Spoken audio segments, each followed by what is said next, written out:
নমস্কার, আমি সুকৃতি দান। আশা করি আপনারা সবাই ভালো আছেন। আপনারা সবাই দেখছেন অ্যাস্ট্রো সলিউশন। আজকে আমি আলোচনা করব যে সমস্ত কন্যা রাশি বা লগ্নের ক্ষেত্রে রবিদেব মীন রাশি থেকে রাশি পরিবর্তন করে মেষ রাশিতে প্রবেশ করে উচ্চস্থ হওয়ার জন্য সমস্ত কন্যা রাশি বা লগ্নের কোন দিক থেকে পজিটিভ ফল আসছে এবং কিভাবে এই পজিটিভ ফলকে আপনারা জীবনে সর্বার্থকভাবে কাজে লাগাবেন, সব কিছু নিয়ে একটা পুঙ্খানুপুঙ্খভাবে আলোচনা করব। তো আশা করবো আপনাদের ভালো লাগবে, তাই অনুষ্ঠানটাকে মন দিয়ে শুনুন এবং বোঝার চেষ্টা করুন। মূল আলোচনা আসার আগে আমরা জেনে রাখি অ্যাস্ট্রো সংক্রান্ত নিত্য নতুন ট্রিক্স পেতে আমার এই অ্যাস্ট্রো সলিউশন চ্যানেলকে সাবস্ক্রাইব করুন এবং পাশে থাকা বেল আইকনে ক্লিক করুন। চলে আসি মূল আলোচনায়।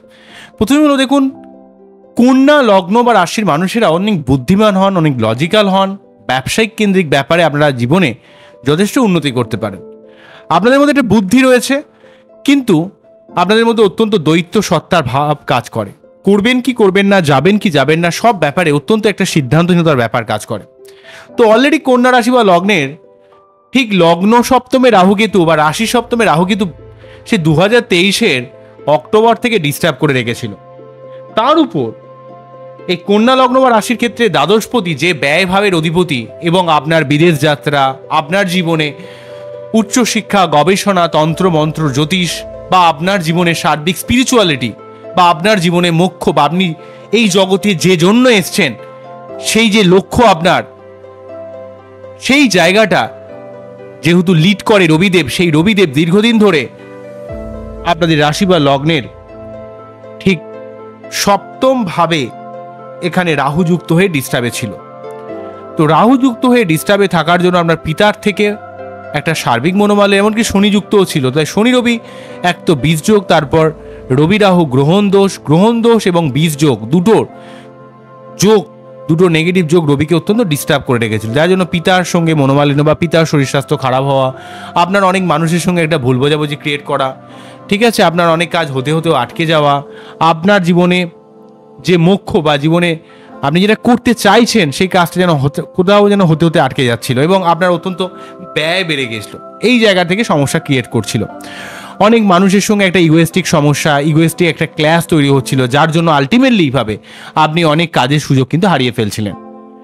এখানে বিশেষ করে বেশি সমস্যার মধ্যে ফেলেছিল 29 মার্চ থেকে 14 এপ্রিল এই সময়কালে।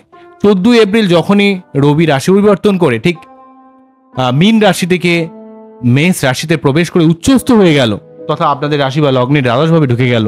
তাই অষ্টমপতি দ্বাদশভাবে চলে যায়, মানে বিপরীত রাজযোগ। অর্থাৎ আপনার জীবনে দীর্ঘদিন ধরে যে কাজটা আটকে রয়েছে, থমকে রয়েছে, দাঁড়িয়ে রয়েছে, সেখানে সেই দ্বাদশপতি আপনাদের রবি যেহেতু অষ্টমভাবে চলে গেল, তো অষ্টমভাবে থাকার জন্য আপনার সার্বিক বিপরীত রাজযোগ আপনার জীবনে সার্বিক অনেক উন্নতি করাবে। ঠিক আছে, আপনার জীবনে সার্বিক একটা প্রাপ্তি যোগের সুযোগ নিয়ে আসবে। এখানে দ্বাদশপতি অষ্টমভাবে থেকে আপনার জীবনে শুভ পরিবর্তন করাবে। আপনার পৈতৃক সম্পত্তি আনার দিক থেকে বা কোনো রকম প্রাপ্তির দিক থেকে আপনাকে হেল্প করবে। এমন কিছু সম্পত্তি যেটা হয়তো দীর্ঘদিন আটকে ছিল, ঝুলে ছিল, তো জানতেনও না এমন কোনো সম্পত্তি, সেগুলো কিছু প্রাপ্তি হতে পারে কন্যা রাশি বা লগ্নের ক্ষেত্রে। যেহেতু দ্বাদশপতি অষ্টম ভাব দিয়ে পাশ করবে, তাই আপনার নিজের জ্ঞানের একটা আলাদা দ্বার কিন্তু খুলে যাবে। আপনারা যারা বিদেশে যেতে চাইছেন, বিদেশ যাত্রার কোনো সম্ভাবনা ক্রিয়েট করতে পারে। আপনার শরীর স্বাস্থ্য খারাপ থাকলে সেই জায়গাটা কিন্তু অনেকটা সেই সমস্যার একটা নিষ্পত্তি হবে। এবং আপনার ক্ষেত্রে যেহেতু দ্বাদশপতি অষ্টম ভাব দিয়ে পাশ করছে, তাই আপনার জীবনের সঠিক জায়গায় ব্যয় করে আপনি জীবনকে অনেক পরিবর্তন করতে পারবেন। অষ্টম ভাব দিয়ে এখানে রবি কিন্তু পাশ করবে, দ্বাদশপতি অষ্টমে।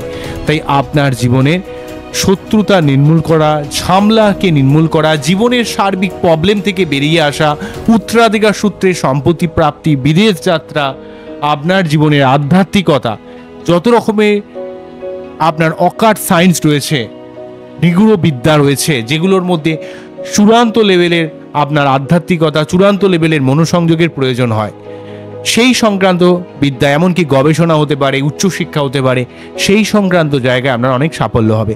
বা যারা এমন কোনো প্রফেশনের সঙ্গে যুক্ত রয়েছেন যেখানে সার্বিক গোপনীয়তা একটা মেনটেনেন্স করতে হয়, ঠিক আছে, যেখানে চূড়ান্ত গোপনভাবে কাজ করতে হয়, সেই সমস্ত প্রফেশনে, সেটা কোনো গোয়েন্দা লাইনে হোক, পুলিশ লাইনে হোক, হ্যাঁ, সেই সংক্রান্ত ব্যাপারে কিন্তু আপনার মধ্যে এক অন্য লেভেলের বুদ্ধি কিন্তু খেলা করবে।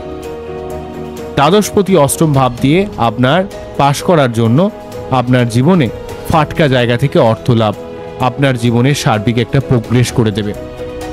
দ্বাদশপতি দ্বিতীয় ভাবকে দেখার জন্য আপনার জীবনে আপনার কিছুটা ব্যয় বাড়তে পারে, খরচ বাড়তে পারে, কিন্তু আপনি যেই পারপাসই খরচ করুন না কেন সেটা লং টার্ম বেসিসে আপনার জীবনে কিন্তু অনেক লাভ কিন্তু করিয়ে দেবে। লং টার্ম বেসিসে কিন্তু অনেক উন্নতি কিন্তু আপনার জীবনে ঘটিয়ে দেবে। লং টার্ম বেসিসে কিন্তু অনেক প্রোগ্রেস কিন্তু আপনার জীবনে কিন্তু ঘটিয়ে দেবে বলে আমি দেখতে পাচ্ছি। বোঝা গেল কি বললাম? তবে যেহেতু আপনার লগ্ন বা রাশির ক্ষেত্রে রবি খুব একটা শুভ গ্রহ নয়, দ্বাদশপতি, সে অষ্টম ভাব দিয়ে পাশ করার জন্য মাঝে মাঝে কিছুটা পেটের সমস্যা আসতে পারে। মাঝে মাঝে যাদের হার্টের প্রবলেম বা রক্তচাপ সংক্রান্ত প্রবলেম রয়েছে তাদের একটু সাবধান হতে হবে। পিতার শরীর স্বাস্থ্যের ব্যাপারে আপনাকে একটু সাবধান হতে হবে। তবুও যেহেতু এক্ষেত্রে শনির প্রভাব মুক্ত হচ্ছে আপনাদের দ্বাদশপতি বা রাহুর প্রভাব মুক্ত হচ্ছে, সেই দিক থেকে দেখতে গেলে আপনার প্রফেশনাল ফিল্ডে অনেক উন্নতি হবে।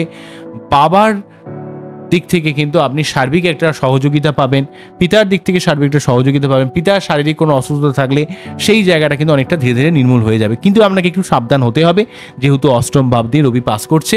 রবি যেহেতু আপনার মান সম্মানের জায়গাগুলোতেও আপনাকে একটু সাবধান হতে হবে। পিতার শরীর স্বাস্থ্যের ব্যাপারে আপনাকে সাবধান হতে হবে। মাথা গরম করলে আপনাকে হবে না, কোনো রকম ইগো দেখালে আপনাকে হবে না, সব কিছুকে ঠান্ডা মাথায় কিন্তু মোকাবিলা করতে হবে। তবে সপ্তম ভাব দিয়ে যখন পাস করছিল রবি, তখন যতটা ডিস্টার্বের মধ্যে পড়েছিল, অষ্টম ভাব দিয়ে পাস করলেও সেই ডিস্টার্বের মধ্যে পড়ছে না, কেন রবি এক্ষেত্রে কিন্তু উচ্চস্থ হয়ে রয়েছে। তবে রবির থেকে সর্বাত্মকভাবে শুভ ফল আপনাকে লাভ করতে গেলে এই সময় কিন্তু আপনাকে প্রতিদিন সূর্য প্রণাম করতে হবে। সূর্যদেবের উদ্দেশ্যে আপনাকে জল নিবেদন করতে হবে এবং সূর্যদেবের যে প্রণাম মন্ত্রটা 3 বার পাঠ করে তার যে বীজ মন্ত্র ওং জমাকুশমশঙ্কাশং কাশ্যপেয়ং মহাদুদিং ধন্তারিং সর্বপাপগ্নং প্রদস্মে দিবাকরং, এই মন্ত্র পাঠ করে তার যে বীজ মন্ত্র ওং হ্রাম হ্রিম রম সহা সূর্যানম, এই মন্ত্র পাঠ করবেন, অনেক উপকার পাবেন, লাইফে অনেক উন্নতি করতে পারবেন। ঠিক আছে, তাহলে বুঝতেই পারছেন যে এক্ষেত্রে কিন্তু আপনার দ্বাদশপতি অষ্টমে থেকে দ্বিতীয় ভাবকে দেখছে, তাহলে দ্বাদশ মানে বিদেশ যাত্রা, অষ্টম মানে পরিবর্তন, জীবনের সার্বিক ঝামেলা থেকে আপনি বেরিয়ে আসার যে ক্ষমতা সেটা পাবেন, এবং দ্বিতীয় ভাব মানে অর্থ।